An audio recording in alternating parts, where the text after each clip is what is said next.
Hey y'all, it's Amanda. Welcome back to the channel, and today we're going to do a video recommending books for January's prompt of my Southern Comfort Reading Challenge.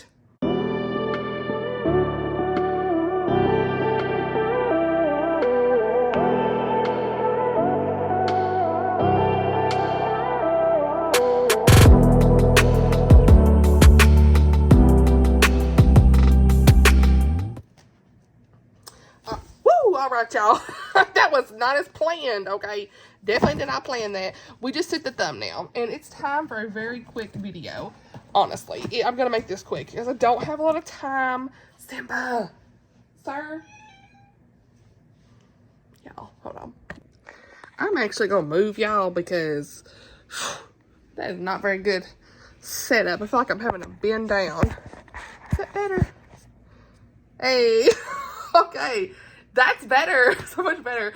I have my favorite books of the year on my little spinny shelf, and so y'all are sitting on some of those books.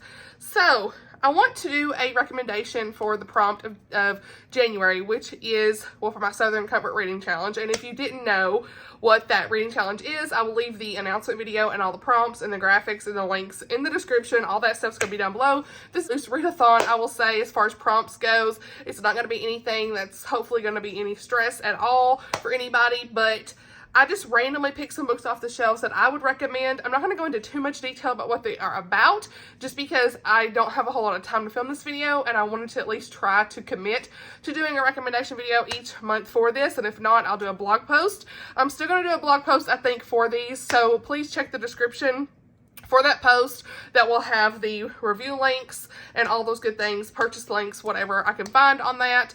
But this is going to be a fun readathon reading challenge for this year that I wanted to create. I thought about it all last year, and I think I got it done halfway through the year, and so it finally is here. So I hope that you can find a book that you enjoy this month. And for January's prompt, we have Southern Homecomings, a character that goes home. So really, just play around with this the best you can. If a character is going home in any way, feel free. But I found some that was more like that was part of the plot, or a big event where they're trying to get home.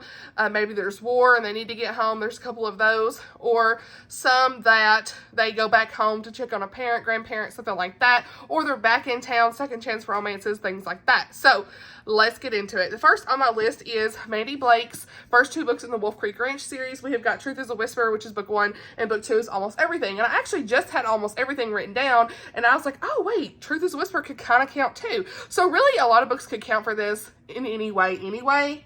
Okay. Regardless, they could count. These are Christian, clean cowboy romances, okay? There's going to be some good cheese in this, so if you like a cheesy romance, definitely read this whenever you feel like you are in the mood. I don't want you going in here not in the mood for a cheesy romance and not getting what you think you're going to get, is what I'm trying to say. So in the first one, we have got Ava and Jameson, and you start off in this book where they are together or getting interested in one another, and you end up seeing them being broken apart by I think it was his mom or her dad, somebody. I think it was a mom of some sort. I think it was her mom, actually. And so they get broken up. They weren't really together, but they were really interested in one another.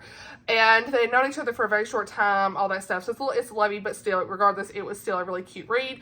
And she ends up coming back home, and with her, was it a grandfather? Yeah, her grandfather's ranch. The rest is history. She's working with the guy. So super cute. Definitely would count. Or book 2, if you continue on, or if you've already read Truth is a Whisper, Almost Everything is book 2. And really, I don't know that you have to read these two in order, so just take your pick. I liked Almost Everything better. Something about this relationship was so good, because this was more like second chance. I gave it 4 stars, I want to say. I still really enjoyed it. Had like that ranch setting and everything. But, well, I didn't even tell you the trope. I want to say definitely second chance romance. I don't know, they're not really, the mom didn't want them together or something like that. I don't even know. In Almost Everything, we have got this guy Blake and the girls Everly, and they were like best friends. well, it's his brother's best friend, I should say, but he's always really cared about her and all that stuff, so we love that. But she's with this other man as her fiance, and the fiance's cheated on her, and so he's not a good guy, and so Blake is there to pick up the pieces. We love it. Yes, when Blake left the world of professional football for the small town life 5 years ago, his friend Ridge needed help, and being closer to Everly was more than just a bonus. He'd been silently in love with his best friend's sister for years. He refuses to watch her cry over a man who didn't deserve her, so he plans to, like, win over her heart. Well, I'm counting this because he was gone for a while, he come back home, whatever. He was a professional football player, he back. So, there you go. We'll just go with that. I can't remember exactly if he was coming home or not, but I'm going to let it count. Okay. Again, be loose with the prompts. So, the next on my list is Jeanette Oakes' Unyielding Hope, which is book 1 in the When Hope Calls series. This one is a really good Christian, just like contemporary story, more so. It has a little bit of romance, but for the most part, this is a sister story where a lot of foster care details and everything like that. And you see how these two girls were separated, and they didn't know that each other was alive after their parents were killed in a house fire. And so you see them kind of come back together, and there's a lot of small town life and everything. So to me, I feel like they are meeting back up again. It's like home for them, and I'm sure they're going home in one way or another, finding home for themselves and creating this home. And so to me, that counts. Next, we've got The Shadows of Swanford Abbey by Julie Klassen. I really enjoy this one. I give it like a 4-star. It's a Christian historical romance, but more so like slow burn romance, but kind of gives you that Regency, Agatha Christie, Jane Austen element in here. So again, reviews it's going to be linked down below for all of these books, but it says Agatha Christie meets Jane Austen in an atmospheric Regency tale. Yes, and it's more of a slower story, but Julie Klassen actually has a lot of slow stories that are just really great when you sit with them and you're in that mood for those. And this would actually be a really good one to read any time of the year, but the winter time would be great if it's like a cozy read to me. So, yeah, this one was about Rebecca and the guy's name, and maybe, yeah, Sir Frederick, who long ago broke her heart. But it says she returns to her home village after a few years away. It counts. Then we have got, I'm trying to be quicker on this, sorry, I talked too much of the first two. Echoes Among the Stones by Jamie Jo Wright. So I picked this one because we see Aggie, and this is a little timeline, of course, you already know, Jamie Jo Wright. But Aggie is going home to Wisconsin, where her grandmother lives alone. So that's why it counts for the prompt. But this is a Christian suspense, and this is the first Jamie Jo Wright book I ever read. I think I gave it like a 4-star, or I'm going to give it 5. Looking back, it's probably not one of my 5 stars of hers. It's more like a 4, but regardless of rating, I still really enjoyed this one. It had a very interesting mystery. There's a dollhouse kind of thing in this. It was very interesting. I mean, on the edge of your seat kind of thing. But we had Aggie in one timeline with her grandmother Mumsy, and then in 1946 we had Imogen Grayson trying to figure out what happened to her younger sister. Her younger sister was killed, and all of this stuff goes on. So it was a really great, I mean, the ending though, it was really great. So the next one I have is Fatal Witness by Patricia Bradley. This is book 2 in her Pearl River series. Book 1 is Counterattack. I do recommend you read these in order, but book 1 actually might count. Yeah, okay, we're going to count both of these, because look, Pearl Springs Chief of Police in Counterattack, Nathan Landry can't believe that his high school sweetheart is back in town. It counts. Okay, so this one would count, Counterattack, and then we have got Fatal Witness. This is more of like, okay, the girl's coming home in a way, because she witnessed the murder of her parents, the girl Danny, and she has a little memory of who she really is and all of this stuff. And so the grandmother was searching for her granddaughter for years, and she's coming back home to her grandmother. And so that was more of the plot, and why I think this is more so a true coming home story, but that could count too. If you have a character who's like back in town in the synopsis, that's gonna count. Then we've got Embers in the London Sky, which, sorry, did I say what that was? Patricia Bradley writes Christian romantic suspense, so it's going to be clean and have good faith content. Okay, and they're set in Tennessee, so you know that was right up my alley. I've loved that whole series. And so Embers in the London Sky, back to what I was trying to say before I moved on. Sarah Sundin. I love this book. It is one of my favorite books of the year, so you'll be seeing that at some point. But you guys, this one was so emotional for me because we have this mom trying to find her son in World War II timeline. That's all we need to know. And the son needs to come home. And that's a big part of the story. Highly recommend. You got to read it. Then we have got Wild Montana Skies. So said Montana really weird. Wild Montana Skies by Susan May Warren. This is a Christian. Oh, I didn't say that here. Okay. Y'all, I think y'all know. Sarah Sundin is a historical Christian author. So yeah, there is a little romance in here, but you know, she usually writes World War II. Sorry. Wild Montana Skies. I'm on the fly here, you guys. I don't even have no notes or nothing. The only thing I got notes is my book recs on my little tablet here, so that's it. Wild Montana Skies by Susan May Warren. This was one of the 24 and 2024 books for me to read this year, and I really enjoyed it. I gave it like a 4-star. I need to continue on in the series, but this was like a country music star, Ben King. He abandoned his past when he moved to Nashville 13 years ago. He has a daughter he doesn't know about, so from like a broken relationship, and the parents wanted him and her to break up. He didn't know he had a daughter, so he goes back home and finds out, and things go on from there. It is a really interesting story. I really like the tea in this. I have to say, I was like, drama, what's going on, okay? But Casey and Ben are our main love interest in this, and this was a Christian contemporary romance with cowboy elements, that kind of stuff, country music star, and it had some good faith elements from what I remember. So it was pretty good. I think I give it like a 3.5 to 4-ish. It's more like 3.5, but you know, we're going to say 4. It's fine. It's good. Okay. If you're in the mood for something like that, pick it up. Then I've got Submerged by Danny Petrie. And I want to say this because the girl in here, Bailey, she vowed to never set foot in Alaska again. She had this terrible reputation in the past. She's changed her ways and all of these things. She is a new woman in Christ, but she returns home to bury her aunt who was killed in a plane crash. And so all this stuff starts to come to the forefront where Bailey and Cole McKenna end up having to work together. There's rescue dives. It's in Alaska. It's one of my favorite books. I love it. So I'm continuing on in that series in 2025. And so then we go into the next, which I should have said again, this is a Christian romantic suspense. Honey, there's good faith content in that one. Which I did say oh my gosh. Anyway, moving on. I was like, I did say that she was a new woman in Christ. So anyway, moving on. Memory Lane by Becky Wade is my next recommendation. And this one I picked because we have a guy with amnesia in this. And so he needs to go home. He needs to figure out who he is to get home. I'm sure that's going to count. You got amnesia, honey. They need to get home. So it's going to count. So I have really enjoyed Memory Lane and Rocky Road. Actually, both here are really good. She has book 3 coming out in February. So looking forward to that one too. But these have been some really fun books surrounded by these brothers. It's a Sons of Scandal romance. So there's like this quote scandal surrounding all of the brothers and things that you start to learn in this as well. A little bit of mystery suspense as well, as Becky usually puts in her books. Good Christian contemporary romance books. The faith elements in these are more light than her other books, like in the Misty River series, but still really solid romances that I've enjoyed, you know. So they're like solid 4-star, 3.5 to 4-star reads, but still ones I would recommend for you guys. So yeah, and they are clean, totally clean.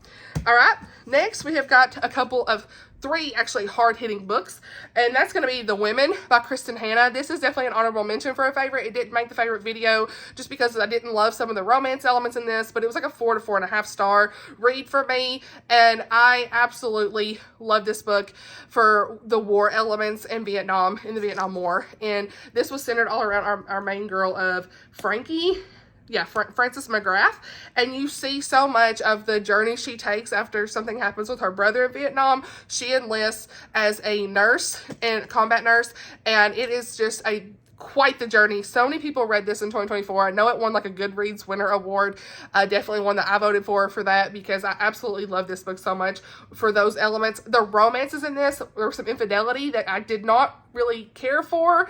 I understand it, but I didn't like it. So that's why it's not quite top favorite, but this book does stay with me. It's really hard for me to not recommend this because it was so impactful and I learned a lot from it. I love books that teach me things about the women in Vietnam, and it was just a powerful story that Kristen Hanna told. I highly recommend it. Please check up on the trigger warnings if that's important to you. It's all in my review, okay, linked in the description, so be aware of there's language language and war violence and those sort of things in here, but and there, like I said, some infidelity, but the sex scenes in here were very fade to black, so there's not really any detail that I was uncomfortable with as far as sexual content, but those other items are in here, so just be aware of that. But either way, the reason I picked this for this prompt is because we have these people who are trying to get home from war, so it could count. I think if you have any kind of book that has a war element and someone's needing to get home after the war, they're trying to make it through the war to get home, it would count. Then we have got The Long March Home by Marcus Brotherton and Tosca Lee. You guys, this is one of my favorite books I had in 2023, I want to say. I'm pretty sure it was. I really enjoyed this. This was one of the first Tosca Lee books, actually the first Tosca Lee book I think I read. Then I had to read Iscariot. I'm pretty sure I read that in that order. But I've never read anything by Marcus Brotherton. They co-authored this, and I just really appreciated this story. I learned so much about it. It is published by a Christian publisher. As far as faith content goes, there's not really any faith content in this, but there is a lot of impactful themes in here. You've got some really raw and real characters. These men in the, I want to say it correctly, it's a gripping coming of age tale of friendship, sacrifice, and the power of unrelenting hope. And you have these three friends, Jimmy, Hank, and Billy, and they are in Mobile, Alabama, and they are having to go, they're in the Philippines, I should say, and during Pearl Harbor, okay? Now, I did not know anything about the Bataan Death March, and that's what this really highlighted, was that, what they went through, and it was, I cried. It was powerful. It was just an emotional story. One you could read any time of the year. I think it's something that's important to be told, this story, and I'm so glad that they told this. And it's just one of those powerful stories that stays with you for a long time from a war perspective. And these, obviously, it says march home. They want to get home. They need to get home for what they're going through. It is traumatic. It's tragic. Look up trigger warnings, but it's going to have a lot of details for more. But really, the things that happen to them in real life are probably nowhere near what this said. Same thing goes in Vietnam in the book for the women.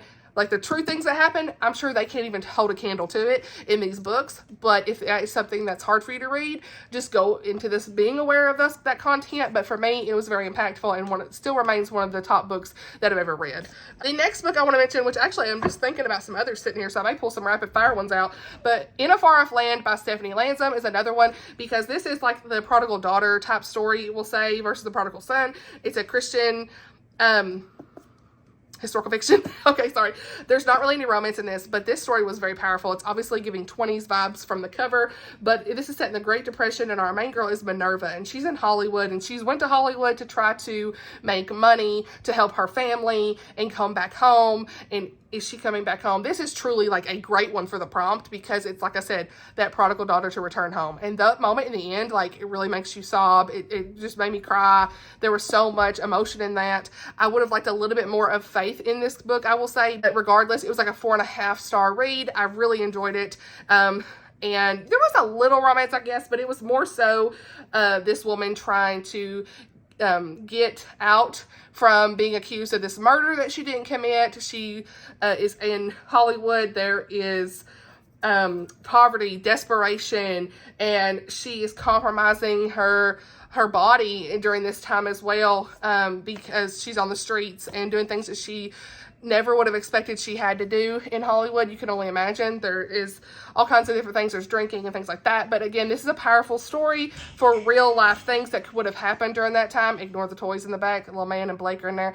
But it's one of those impactful stories that stays with you again. So highly recommend it.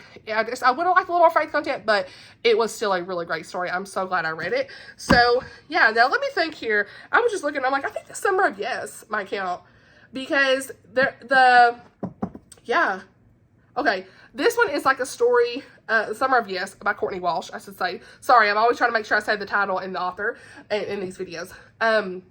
But this one was so good. It's a tabbed up book, you guys. I read it this year, or 2024, I should say. And it was one that, again, stays with you, but it's one of those that it's like an honorable mention of the favorite for the year. It didn't make my favorites, but it's like an impactful story at the same time, if that makes sense. It was like a 4.5 for me, close to a 5. Okay, I think I rounded it up to 5. I'm pretty sure. Either way, very good story about two women, Kelsey and Georgina, and they are totally opposites and all these things, but there's a very important story in here. Georgina has failing kidneys, and she is forced to face a lot of regrets about her life and like really start to say yes to things that she's always said no to because she put her work first over her family. And Kelsey is starting to see some of those things in herself as well. So you're seeing this almost like these women collide in different parts of their lives. Georgina is at the end of, well, not the end of her life, but she feels like that because she is in kidney failure.